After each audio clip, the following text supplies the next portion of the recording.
People, very excited to see you all today. Um, I imagine that folks have been so used to the RLR routine being at 9 a.m. Pacific that it's discombobulating, that it's happening at a different time. To add to the discombobulation, I'm sure you see that I'm on the road, and ironically enough, I'm on the road with my family to go see Prof. Rez. We're meeting halfway between San Francisco, not halfway. We're meeting between San Francisco and LA, and just so you know, he's having to drive a lot less than Kara, Nar, and I are. So maybe that gives you a sense of the asymmetry in our relationship. Not at all. He has there's some really nice places that are much closer to him. Um, but unfortunately, he might be able to make it. He's actually still caught up at the doctor's office, so he may not be able to join us.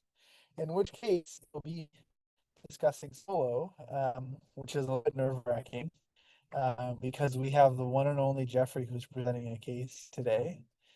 Before I pass the mic to him, I just want to give a big shout out to Simi and Rahul who are scribing and teaching points respectively. Maybe I can hand the mic to you all just to say a quick hello, and then we can introduce the case presenter. Take it away, Simi. Hello, everyone. Thank you for joining and very excited for your discussion today and Jeffrey's case. Looking forward to it. Hello everyone, I'm Rahul, one of the interns at Ale Waterbury Hospital. I'm very excited. It has been a long time I did the teaching points. I'm very excited for the Jeffries case and Ravi's and the team's discussion. Yeah, I think both of you have, Simi is been synonymous with VMR, much like you were, Rahul, before intern year has taken up space in your life. And it's really cool to see that happening for both of you. I'm also thrilled that those of you who are watching VMR may not know that Jeffrey is now officially part of this clinical problem solvers team. Comes to no surprise to those of you who are following VMR how incredible Jeffrey has been, and we're thrilled to have you as part of the team.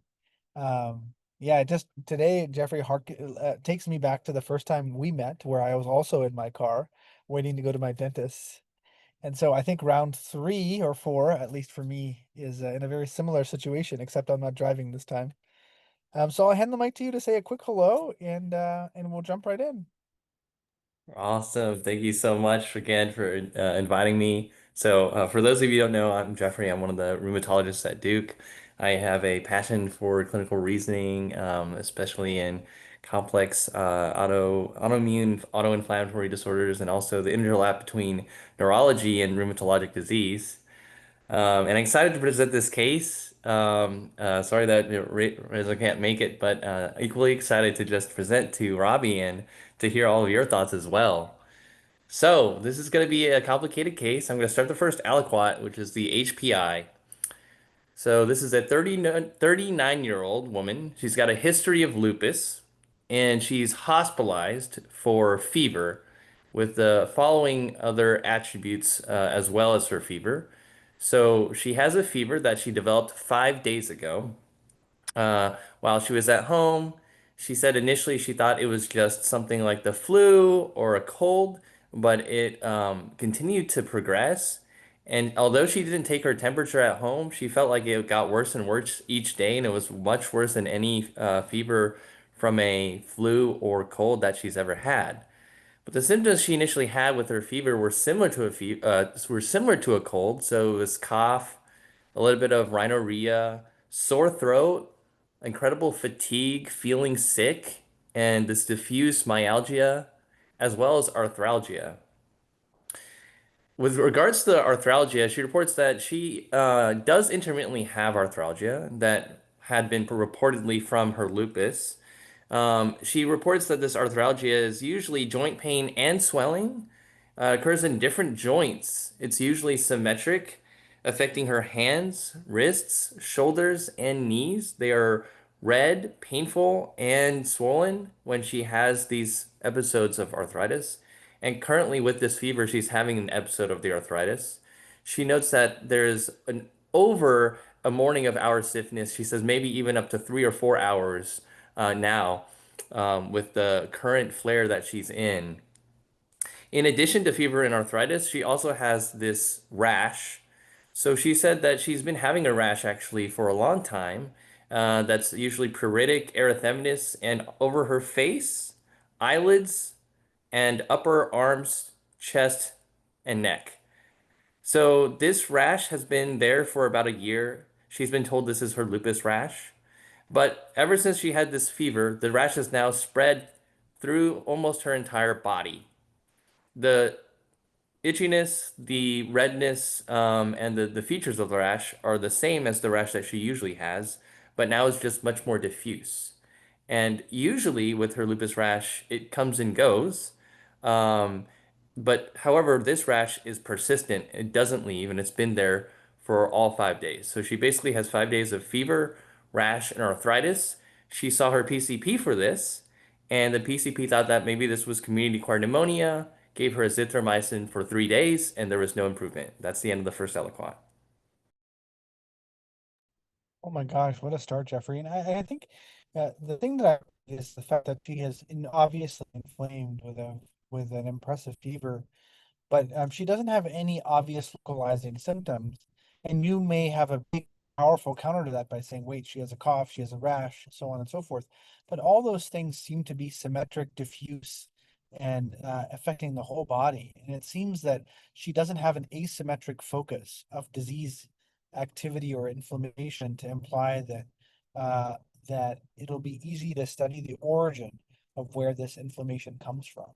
And so from the very get-go, whenever we hear a situation like this, agnostic to her autoimmune history, agnostic to anything else, somebody has inflammation without localization, the severity of the illness helps us determine the broad depth.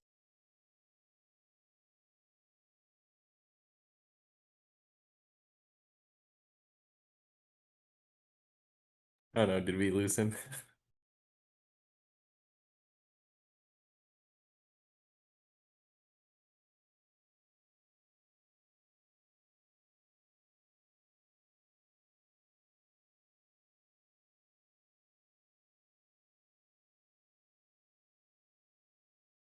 Jeez. Can you guys hear me okay? Yeah. Oh my gosh, sorry about that. I think my internet temporarily just said no thanks. Um, but no, I'll keep it brief. I think Jeffrey, I was struck by how diffuse her symptoms are and how prominently inflamed she is. And I think when you're first meeting a patient like this, whenever somebody's prominently inflamed, your job is to figure out where is the source of the inflammation. And for her, it seems to be everywhere. Her whole body is on fire in terms of her joints, her rash. This thing is diffusely localized.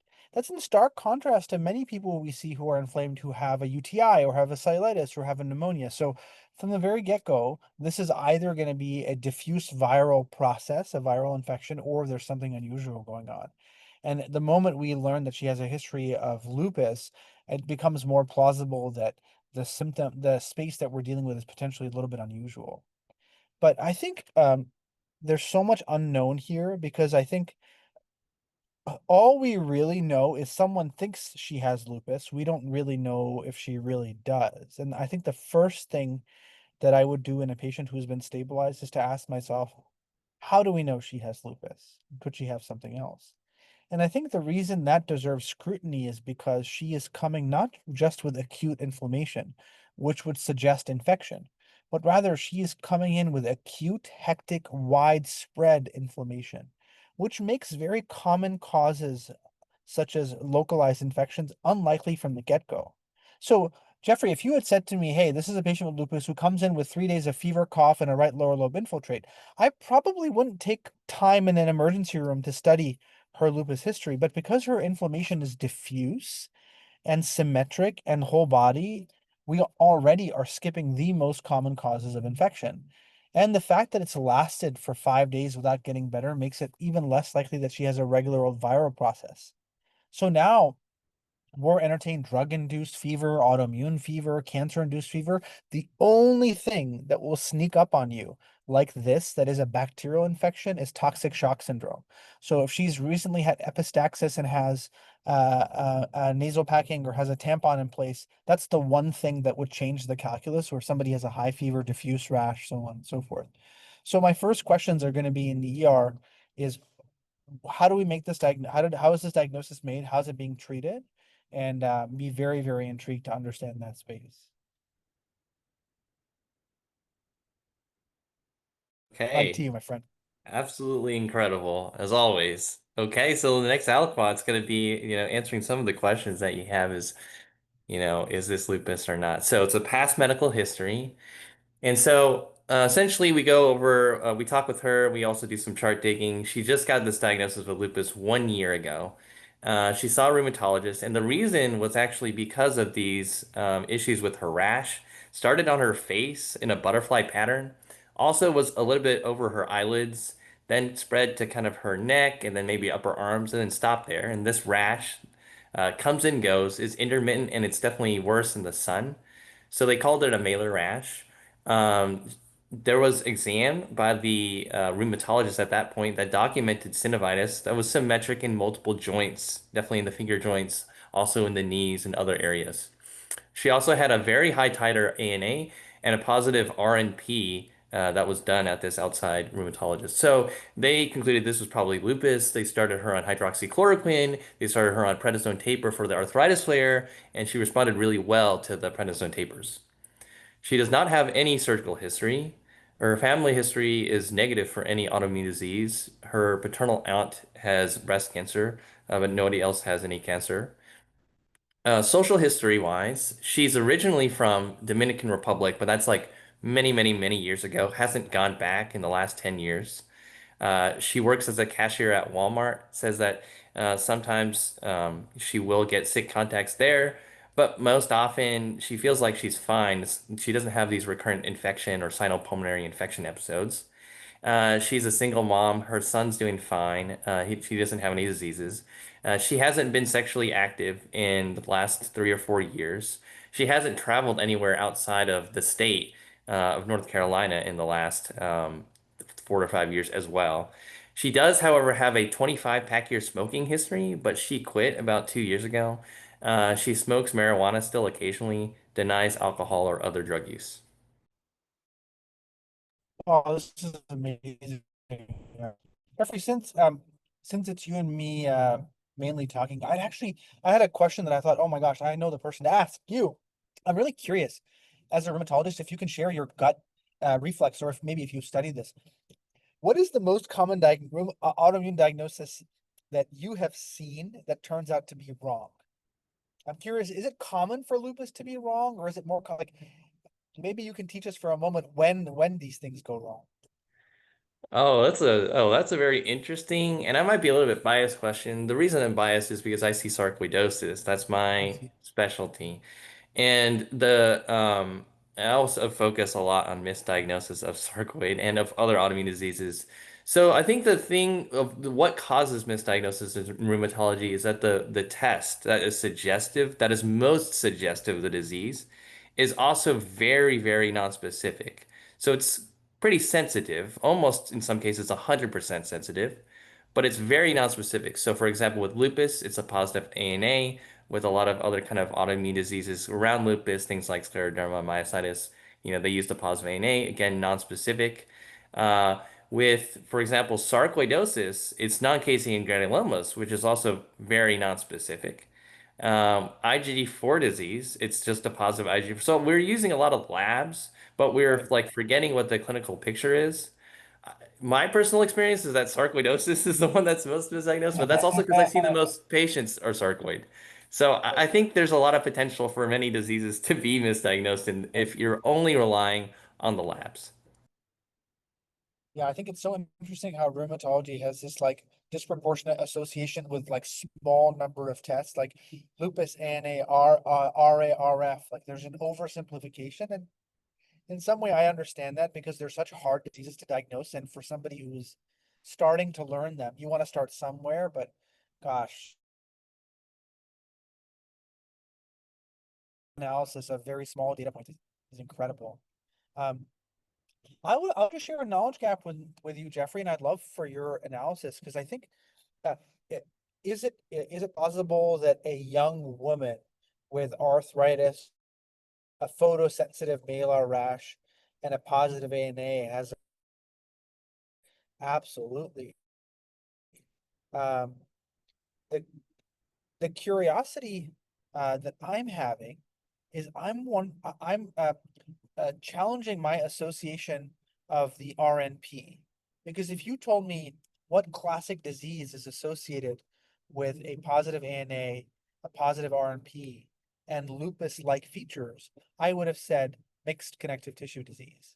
I'm curious if you would shed light on that knowledge space. Is that accurate or is there new on that? Yeah, so that's a great question too. So I think that's also a little bit like similar to the ANA. So you get tested and you get told the association between RNP and mixed connective tissue disease. And I have some analogies that, I'm preparing for like an academy like a different session, but essentially it's like my example is like, let's say if I show you a picture of a person and I ask you what their job is, and the picture is it's a guy who's shooting basketball and he's wearing a jersey, right? So, you're probably gonna say that he's probably an athlete. But in reality, the most likely thing is you have no idea what his job is, and he's just some guy who's a fan of basketball. He likes playing basketball. He's wearing somebody's jersey that he's a fan of. Right? So, like, you've been trained, your brain has been trained to associate these things. So, in reality, it is true that RMP is associated with mixed connective tissue disease, and that's what you should be looking for. But I probably would say that the most common disease that cause positive ANA and RNP in rheumatology would still be lupus.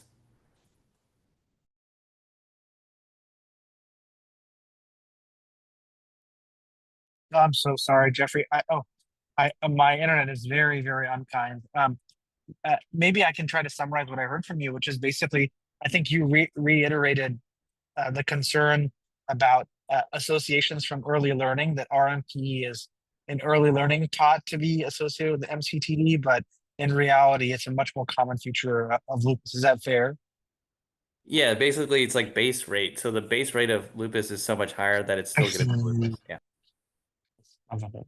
Yeah, so I really appreciate you clarifying that. I think that, with the knowledge base that I have, I would say, you know what, I kind of believe this diagnosis of lupus with the information so far. She has a classic rash, she has synovitis, and she has a positive ANA.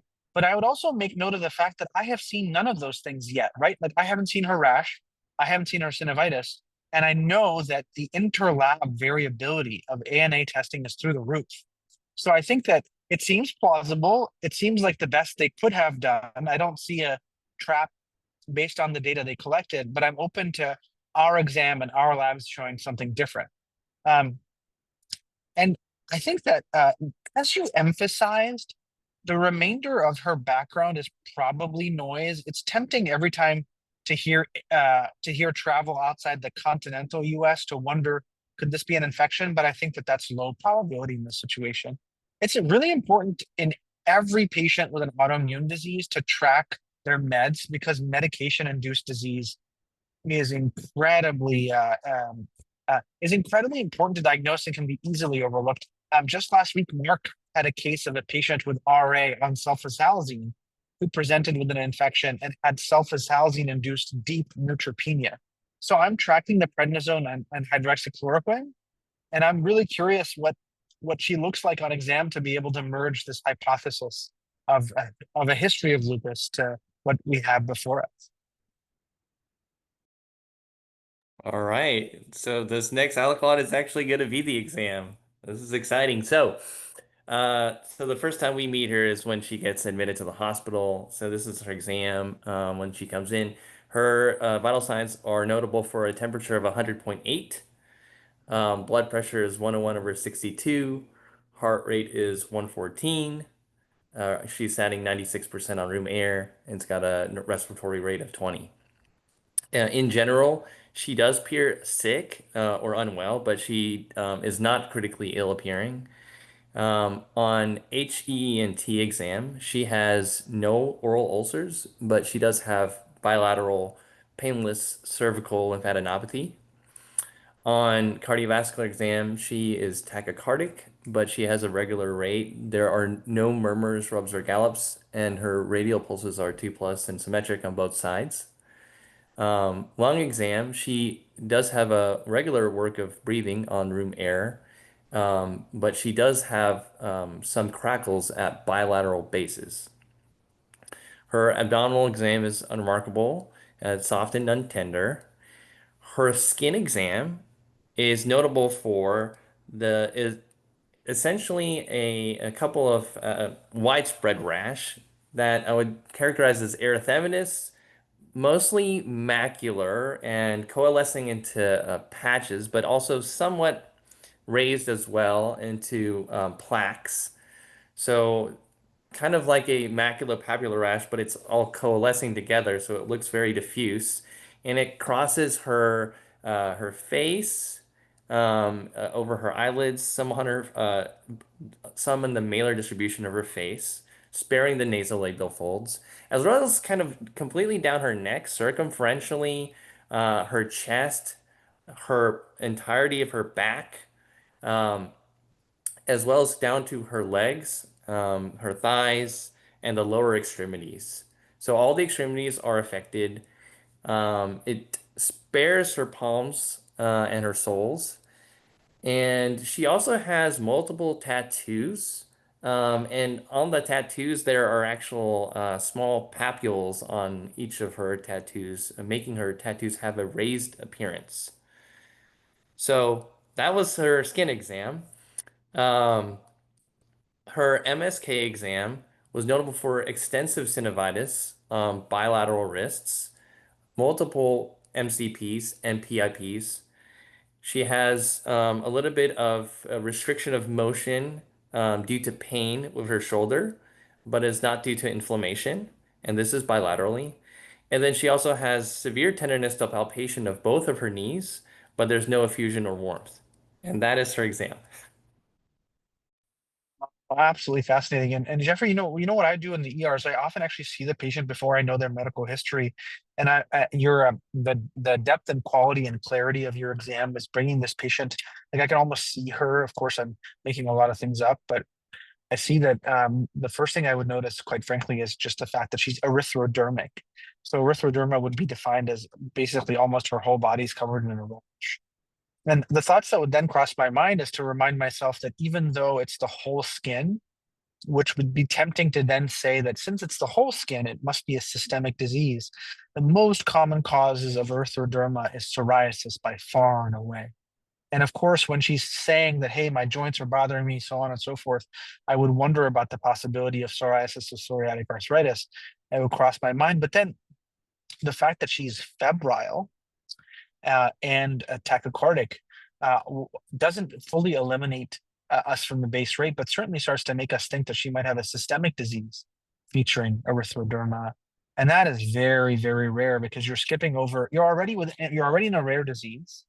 And then you're skipping the most common causes, which would be that the patient has a dermatological condition like psoriasis or contact dermatitis, some other dermatological diseases. So I would already be in the space where I'm wondering, wait, is this a systemic disease with erythroderma?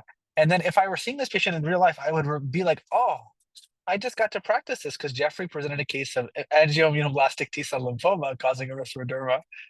And so I'm very grateful for him for giving me that rep, and now it's 2 out of 2.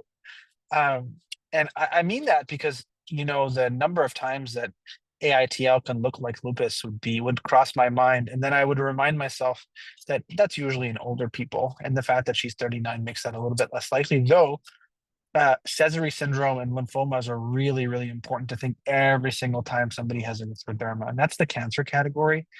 The infection category is pretty unusual. The most important infection that I would think about in the emergency room taking care of this patient is scabies. And when you see erythrodermic rash in a patient on prednisone, you have to make sure it's not scabies. And a simple skin scraping looking under the microscope can help eliminate transmission to many, many people who will subsequently take care of this patient, even though contact precautions are, of course, instituted no matter what. The most important bacterial infection, I think we already snuck in there, which would be toxic shock. That doesn't seem to be at play here. And so if I'm really asking myself, do I find it plausible that an infection is doing this? I think the answer is no. And so I only track 2 autoimmune diseases that result in erythroderma, though I recognize it's probably many more, and that's lupus and dermatomyositis. I say dermatomyositis with a little bit of caution because I know the field is moving away from that label and instead using much more precise labels, which would be antibody-based descriptions of the disease. And the reason I would think dermatomyositis is because even though it's an autoimmune disease that I should take my time in diagnosing, I'm probably biased by your presence here, but of course, rash, arthritis starts to have such a prominent momentum towards autoimmunity. And then I would panic because I have seen one too many instances where we all think that autoimmune diseases are gentle and that we can take our time to diagnose them. But the moment somebody has pulmonary involvement with their potential autoimmune disease is when the stakes become really high, both in the possibility of rapidly progressive interstitial lung disease or diffuse alveolar hemorrhage. So the scariest thing that you said, Jeffrey, isn't the fact that her body is covered with a rash. We can usually manage that. It's not that her joints hurt everywhere. We can usually manage that. It's that you're starting to hear crackles. And that for me, hopefully that's atelectasis, noise, and not signal. But that's the only thing that I'm hearing saying, hey, we got to make sure this patient doesn't fall through the cracks. Everything else we can manage. So what would I be doing in real life? I think, of course, I would be doing a broad infectious workup, not skipping over the simple fact that this is an immunosuppressed host with a fever. But I would be very, very careful to do a close skin exam, make sure there isn't retained objects for toxic shock. And then I think the laboratory fingerprint of this disease is going to be key. And quite frankly, if I saw anything wrong with her lungs, I would probably just skip to get a CT chest very quickly. I think that might be a really, really key thing. And I'm especially worried about the possibility of dermatomyositis because some of the most aggressive forms cause really bad ILD. And you've shared with us the nuanced observation that her rash involves her eyelids. And so that for me has me wondering if that might be a classic dermatomyositis manifestation. So I'm worried about her, and I think we need to move quickly. And I think the landscape will be so much more clarified after we see how her body's reacting to this process and if her lungs are also involved. Mike to you, Jeffrey. Okay. Yeah, this is getting good. So we're gonna go to the labs of our initial workup. Um, okay, we're starting with the CBC. So she's got a leukocytosis of 18,000. She's got a normocytic anemia, hemoglobin's 10, hematocrit's 31, and thrombocytosis to 513. The diff is notable for 70% neutrophils, 8% eosinophils, which is eosinophilia. The absolute count of eosinophils is 1,440. And then the lymphocytes is 9%, so it's slightly lymphopenic, slightly relative lymphopenia. So that's her CBC. Her BMP is essentially completely normal. She has a small AKI, creatinine 1.1, BUN 24. The rest of it is essentially fine. So I'm going to skip over that part essentially. AST, ALT are a little bit elevated. AST 78, ALT 60, alkaphos is normal. And then her inflammatory markers, her ESR is over 130, which is the highest limit that we have. It's probably the highest limit possible for our detection. And then her CRP is 6.3 mg per deciliter, and normal is 1. Ferritin is checked as well, which is over 15,000. That's our limit of detection. And then her urine studies are notable for negative pregnancy test, positive urinalysis for 1 plus protein, otherwise bland, and then she got a urine protein creatinine ratio that was 0.4 grams per gram. And then I'm going to actually move on to other tests, other lab tests to complete this aliquot. So I'm going to group these by kind of sections. So on the ID side of things, she has a blood cultures that are received. They were negative for 72 hours. She has a viral respiratory panel, PCR, that includes flu, COVID, RSV, a lot of the respiratory viruses, enteroviruses. She has HIV, hepatitis A, B, C that were negative. A quant TB gold was negative. Syphilis testing was negative. They did a gonorrhea, chlamydia, genitourinary swab for the antigen and PCR, which were negative. She got monospot testing, which was also negative.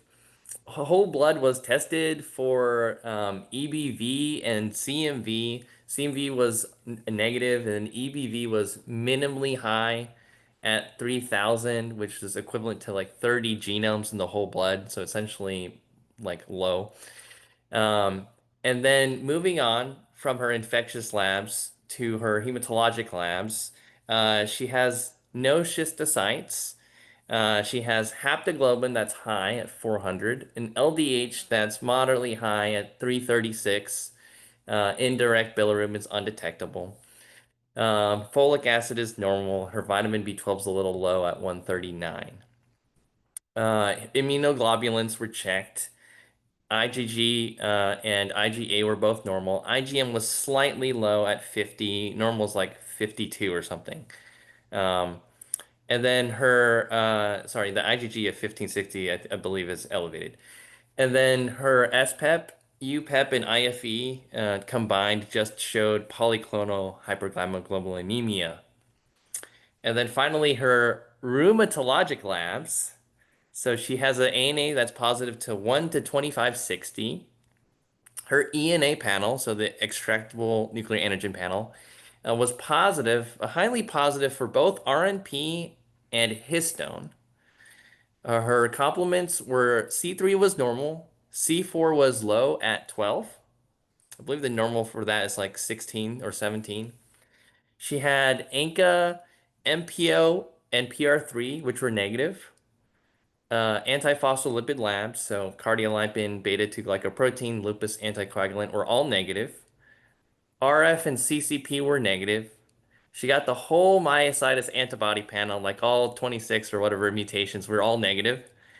Or sorry, not mutations, antibodies. All the myositis antibodies were negative, including the necrotizing myositis panel. Her CK is normal also, by the way. She also had anti-smooth muscle, anti-mitochondrial antibody because of the little bit of elevated LFTs. Those were negative. And she got celiac serology antibodies for whatever reason that was also negative. So that is her. That is the end of Aliquot 4. Oh my gosh. Wow, good thing I had lunch before this, otherwise I'd be eating more stuff. Um, yeah, I think, gosh, it's so hard to digest all this information. I think that this is the beauty of what's happening in the hospital is you'd be digesting it sequentially. But I think for me, Jeffrey, I think there's a really powerful paradox here. And that paradox is that almost every time your patient decides to see a disease and meet it by sending out neutrophils, that the disease is in one specific location: pneumonia, cellulitis, meningitis. I think it's so powerful to try to study the overlap between widespread inflammation and a deep neutrophilia. You ask yourself, like, how could something so widespread across the whole body cause neutrophils? And I think that space is pretty rare. It almost makes the infectious considerations null. Like, I can't think of a wide spread infection causing an erythrodermic rash that results in neutrophilia. I think the lead autoimmune disease in this paradox is Still's disease. And that's certainly something that will be crossing my mind when a patient has a high fever, pharyngitis, rash, arthritis, and a hyperferritinemia. Within the hematological malignancies, I think it's really important. And I think we had a nice conversation about this, Jeffrey, of hyper-inflammatory cancers. So I think Hodgkin's disease, Castleman's, AITL, all can cause a very paraneoplastic neutrophilia. And then, of course, drugs. And I think you have to think about drugs anytime that you have eosinophilia and a RAF. If this were a classic presentation of the lead drug-induced disease address or drug-induced hypersensitivity syndrome, you would probably see more lymphocytes than you see neutrophils. But I have come across instances where plaquenil is implicated in patients who have autoimmune disease as a contributor to them getting erythroderma. And so part of me is wondering, hey, is that med contributory here? And I think at this point, it's hard to ask yourself, like, how do you make progress? And for me, I'm at my wit's end about what kind of serological progress I could make. And so can only imagine really two strategies left to move forward.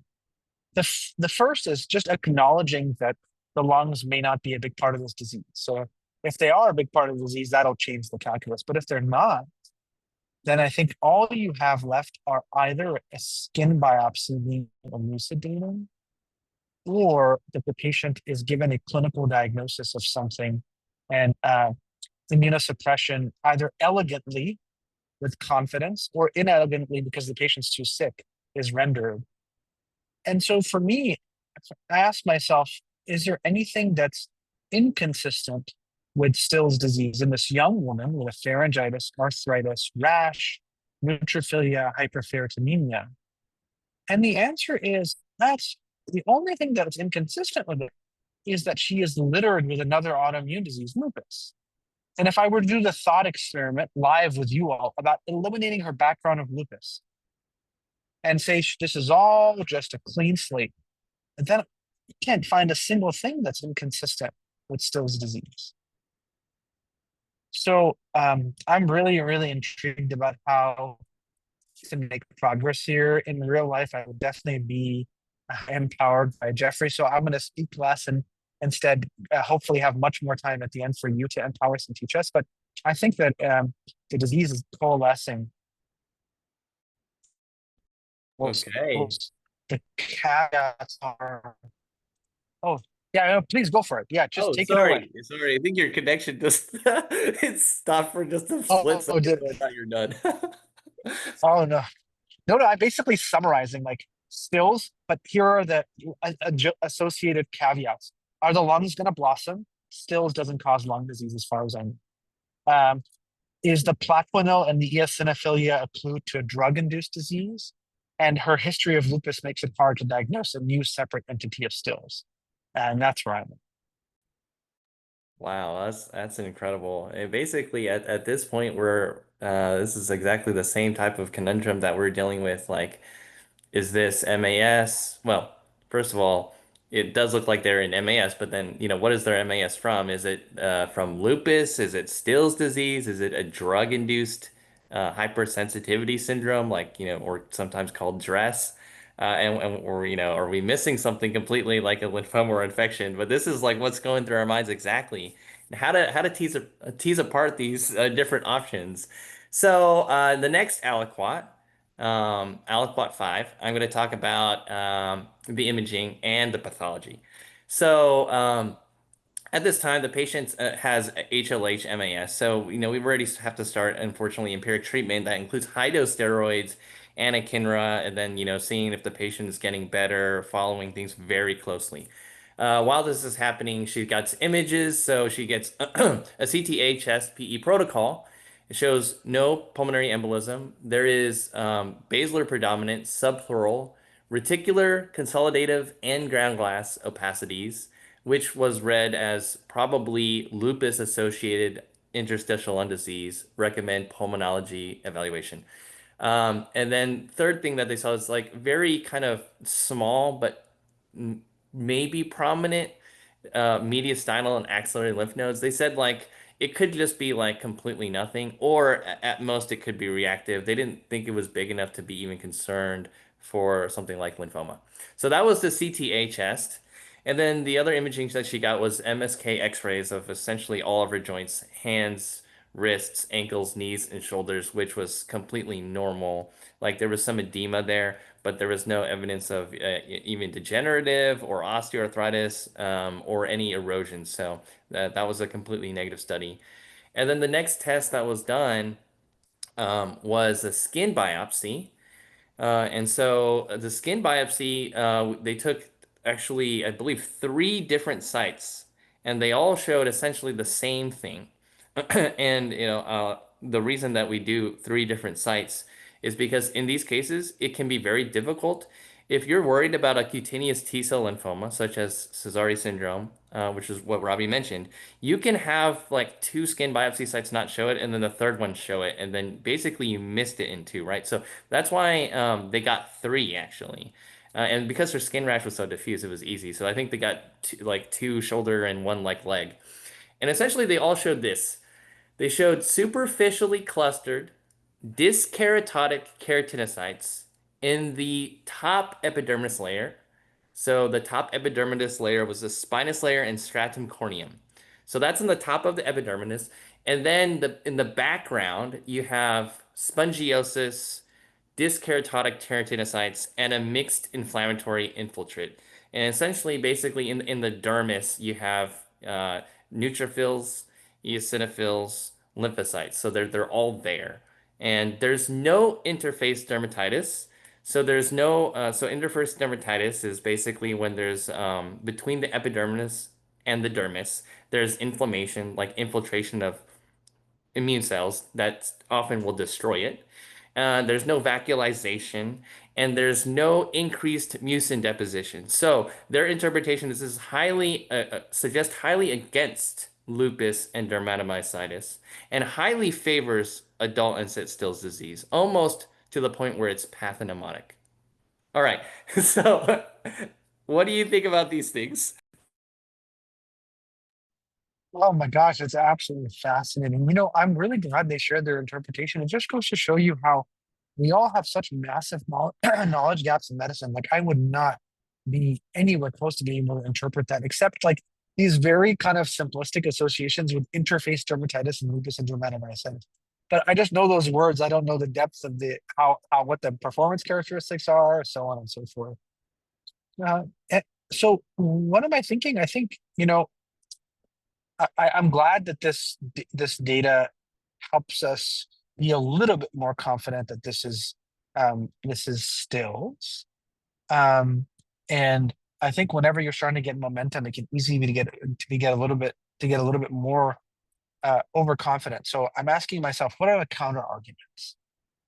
And I've had more time to think about them. And I think the first is that you noticed that she had um, some unique features of her rash around tattoo marks.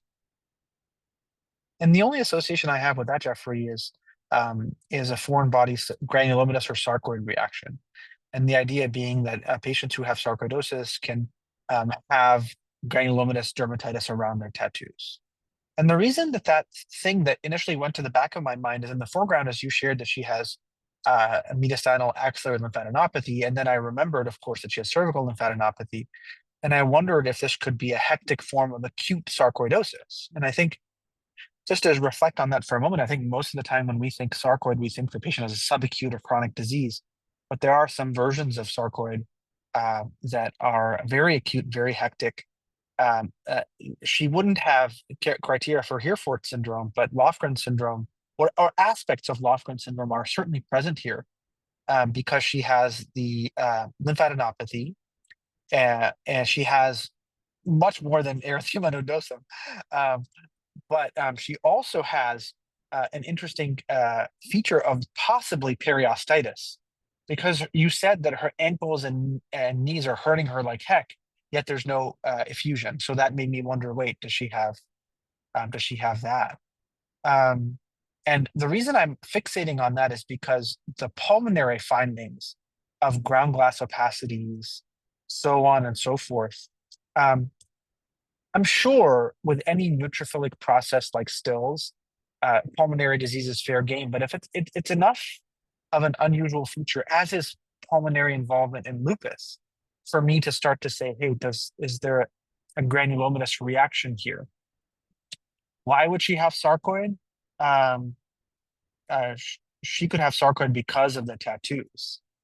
So I think, what am I really thinking, Jeffrey? I think the probability of an elegant autoimmune disease explaining everything in this patient seems to be low to me. And I think it highlights the concept that all autoimmune diseases are best guesses and really ongoing updated conceptual models we don't yet understand most autoimmune diseases from their root. We understand their patterns. Her pattern to me is not classic for any single one, but I think it doesn't create a dilemma for me because I will be part of the hospital team that's just immunosuppressing her. I think it creates a dilemma for you because how will you manage her long term? What treatment will you give her? What's her prognosis? Are there any associated conditions? That becomes really, really messy. So I think we need to keep immunosuppressing her, but for how long and for what reason and how, that's a dilemma. I will pass on to you, my friend. All right, so this is the final aliquot. I'm gonna tell you guys before you guys kind of think about your final comments on this very fascinating and confusing case. I love everything so far. So this was a total conundrum to us as well. She's been in the hospital like at this point of the aliquot, the last aliquot. She's been in the hospital for maybe like at least 3 or 4 weeks. And so she's seen like probably like 3 or 4 different rheumatology attendings, like all of the fellows essentially, and nobody really knows like what is going on. It's like this is crazy. But at least she's responding to treatment with anakinra, with steroids, with for MAS, right? So it's like, okay, we know she's got MAS. We don't really know necessarily, just as Robbie said, like what else is going on, but we can fix this problem, get her out of the hospital, and do an outpatient workup. Hopefully, she does okay. So she was diagnosed with macrophage activation syndrome and labeled as a dual diagnosis of lupus and Still's disease.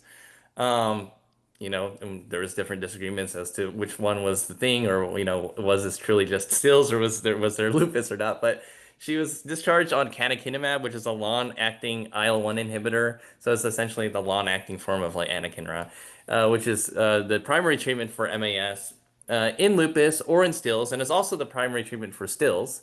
As well as a high dose prednisone taper. But unfortunately, she gets lost to follow up for 6 months.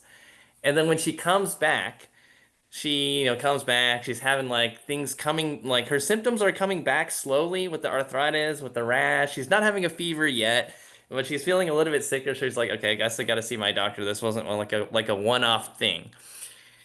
And so when that happens, she gets a follow-up CT chest, and it shows that the ILD has progressed a lot, and now it's mostly ground glass opacities in a distribution, which I couldn't tell you, but I know this patient was essentially discussed in the pulmonology case conference, and they all said that this was actually most consistent with Still's disease associated ILD, a very rare type of ILD from Still's disease. So that's what the CT chest showed. The rash came back, and so we did another skin biopsy to make sure, like, okay, is there anything going on different this time? But the skin biopsy showed again the exact same findings as the previous 3 skin biopsies. So same thing, and then no lymphoma. So that was the skin biopsy. And then because the CT chest came back with ILD, there was this question because there's very rare case reports that if you give Still's disease, either an IL-1 inhibitor or an IL-6 inhibitor, sometimes they can get dress to the Still's disease, and the primary focus of the dress is in the lungs. So she got HLA genetic testing to make sure she didn't have one of those variants. But that came back and that was negative. So she didn't have the reported variant, which I believe is something like HLA DRB 115, but don't quote me on that. Something like that. And then she also then got genetic testing for primary causes of MAS, and that was also completely negative. Um, we at this point were a little bit confused, but the working diagnosis was maybe this was all dressed to some medication. We couldn't figure out which medication it was, so we changed her medication to another medication called a JAK inhibitor, Xeljanz or tofacitinib. And it seemed like she was getting better a little bit, but actually, like the next month, she flared another episode of MAS with arthritis, hyperferritinemia, all of the same things came back, and she was readmitted to the hospital. And at that point, once she got readmitted, we sent another test, and that test was diagnostic.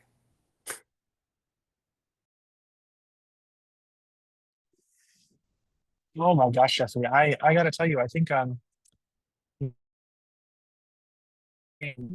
don't think that I can um reflexively probably instead of trying to fumble my way there, I would love to pass the mic to you and honestly just teach us. Okay, so yeah, this case was extremely complicated, for various reasons. In these spaces, just as Robbie said, there's so many different things in the differential. Thankfully, a disseminated infection is a little bit lower on the differential because not one that lasts this long has the same attributes and would flare with HLH. And the ID consultants, I believe, also had discussed them at their case conference and all agreed that they've already tested for everything notable there. So this patient was discussed multiple times at a rheumatology case conference, and we spoke with initially in the adult rheumatology case conference, and then we actually talked about her in the pediatric rheumatology case conference because they see a lot more of diseases that are genetic and can cause autoinflammatory syndromes that cause MAS. So the initial thought was, well, her genetic test was already negative for the mutations that classically cause MAS. Is it worth sending another test? But the fact that she has both features of lupus and features of MAS and Still's disease, so you have two essentially different autoimmune diseases that are co-occurring and that very rarely, actually almost never have been reported to co-occur together. So we specifically sent genetic testing for hereditary immunodeficiencies that can cause MAS. And the reason that we thought did this, even though this was an adult patient, is because similar to I think I briefly mentioned at a previous in a previous one of the sessions that there are variants. For example, the best known variant is an NLRP3. That is an inflammasome. So what an inflammasome is essentially what that gene is. It's a detector. So it detects an antigen, which could be like viral DNA, or it could be like bacterial protein, like any one of these antigens. And in response to the antigen, its job is to activate the immune system. That's kind of like the oversimplified way of saying it.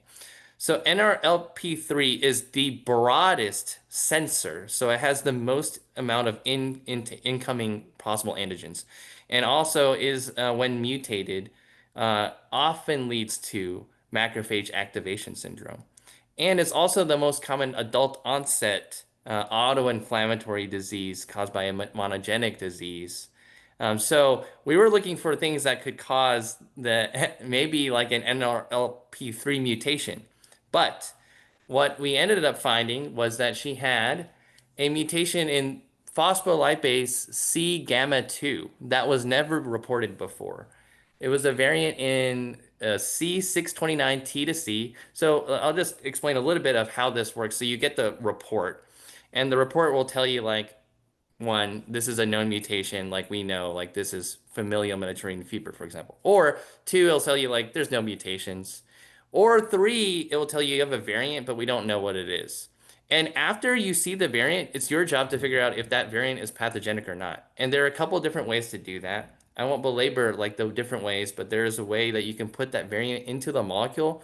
There's a website that will look at the molecule, and based off of where the mutation is, they'll tell you if this is highly likely to be pathogenic or not.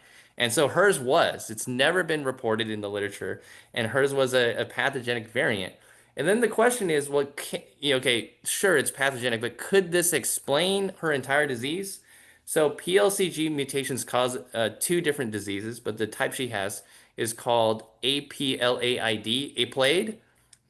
Um, I don't remember the exact the exact like terminology of what a plate stands for, but it's essentially an acronym that is an autoinflammatory disease that also has immunodeficiency characteristics. So the mutation is a gain of function of this protein, and that causes like increased activation of the inflammasome, specifically actually the NRLP3 inflammasome, even though it's not a direct mutation of that. And so these patients have a lot of very severe characteristics of autoinflammation, and those are almost identical to Still's disease, but definitely MAS is very well reported. Interstitial lung disease is a sign of severity of adult onset Still's disease. And the newest papers this year and last year are saying that the more severe the adult onset Still's disease, the more likely it is that there is some mutation there that we may not know. but there's some mutation, a variant of unknown significance in one of these autoinflammatory genes. And then finally, the immunodeficiency part of the picture can cause rheumatologic disease like lupus, the same way that like CVID causes lupus. So she basically has CVID plus adult onset Still's disease from this mutation. Oh my gosh, if I could drop my jaw on the floor, I will. That is unreal, absolutely unreal. Uh, wow. I have a lot of learning and absorbing to do, Jeffrey. I'm really excited to read about that and reflect on that. I think you taught us so much, though. I think you've taught us all along about the notion, like you said the other day in the academy session, about like sarcoid isn't really one disease. It's there's so many different things happening, and it's really powerful for us to learn that Stills isn't one disease, and that there's so many different genetic lead-ins into it. Um, and yeah, this is going to be a lot of reflecting for me. I'm curious, how does this impact her management now? So the open questions about how you treat her going forward and what her prognosis is, are those things that are known or are they still being defined? Yeah, so this is actually very consistent. Unfortunately, there are no treatments for APLED. So like there are many other people, well, many is not the best word, but there are many reported people that have a mutation in this gene, just not the specific mutation she has, and almost none of them really respond to treatments. However, the decision we made was to change her JAK inhibitor from tofacitinib to ruxolitinib. And the reason to do that is because ruxolitinib has much better evidence for HLH, lymphoma, hematologic malignancies, and it has to do with the pathway of the JAK STAT pathway it affects. And she just actually got follow-up yesterday in clinic, and she's doing amazing. So hopefully that we found the answer. Unreal, absolutely unreal. Are there, before we hand the mic to Rahul, are there any other more proximal pearl before the diagnosis got clear that you want to re-emphasize for folks who are beginning their rheumatological journey? Yeah, I mean, I think, this is a very, very complicated case, and that's also why I wanted to present it to, Rabih and Reza. But essentially, I think if you had looked at this patient and you said that this patient had lupus and Still's disease, you would have been completely on the right track. That is actually what you should be thinking. Because in the end, it was because that there was an intersection of these two that we thought it might be genetic.